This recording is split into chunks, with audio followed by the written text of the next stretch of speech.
নুমলীগড়ত এখন চাহ বাগিচাৰ লোক ওলাই আহি ভাৰতৰ প্ৰধানমন্ত্ৰীক প্ৰাৰ্থনা চাকি বন্তি জ্বলাই ভাৰতীয় সেনাৰ বাবে সেৱা আগবঢ়ায়।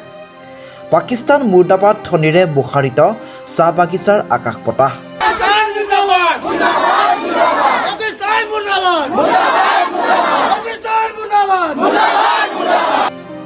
নুমলীগড়ৰ মৰঙী চাহ বাগিচাৰ দৃশ্য এয়া। পাকিস্তান সন্ত্ৰাসবাদীৰ বিৰুদ্ধে ভাৰতীয় সেনাই দিয়া যোগ্য প্ৰত্যুত্তৰ বাবে চাহ বাগিচাৰ সকলো ৰাইজে ওলাই আহি চাকি বন্তি জ্বলাই সেৱা ল'লে। লগতে ভাৰতৰ প্ৰধানমন্ত্ৰীৰ এনে পদক্ষেপৰ বাবে তেওঁৰ ফটো সংযোগ কৰি চৰণত সেৱা ল'লে। গোলাঘাটৰ পৰা চন্দন কৰ্মকাৰ ৰিপৰ্টাৰ লাইভ অসম। দেশ বাঁচাও কি দেশ বাঁচাও নৰেন্দ্ৰ মোদী চৰকাৰে আচলতে দেশটো বচাব পাৰিব।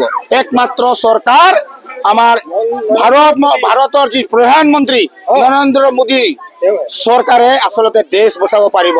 আমি প্ৰমাণ পাইছো প্ৰতি উত্তৰ 15 দিনৰ ভিতৰে ভিতৰে নৰেন্দ্ৰ মোদী চৰকাৰে পাকিস্তানৰ ভিতৰত গৈ যি বায়ু সেনাক প্ৰদৰ্শন কৰিলে সেইটো আমি চেলুট মাৰিছো। আৰু আজি এইকাৰণে আমি ইয়াত চাকি এগছ জ্বলাইছো।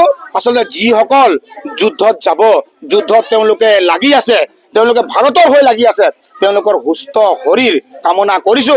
তেওঁলোকৰ পৰিয়ালবৰ্গ ভালকে থাকিবৰ কাৰণে আচলতে চাকি এগছ ভগৱানৰ ওচৰত আমি অন্নপন্ন হৈছো।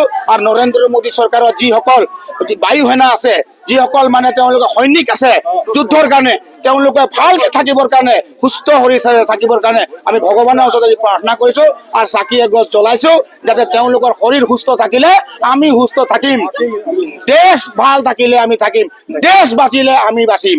গতিকে দেশৰ কাৰণে আমি আজি এই চাকি এগছ জ্বলাইছো। অন্য একো নাই, নৰেন্দ্ৰ মোদীৰ হাত শক্তিশালী কৰিলেহে আমি আচলতে আমাৰ দেশখন বাচিব।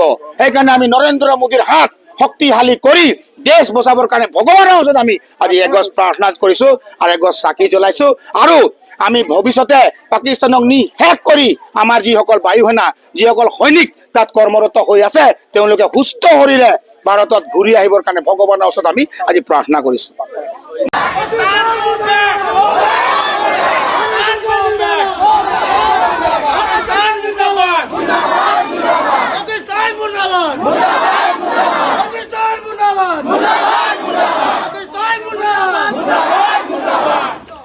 पाकिस्तान मुर्दाबाद, पाकिस्तान मुर्दाबाद, पाकिस्तान मुर्दाबाद, पाकिस्तान मुर्दाबाद, भारत सरकार जिंदाबाद, भारत सरकार जिंदाबाद। আমি সকলোৱে প্ৰাৰ্থনা কৰিম।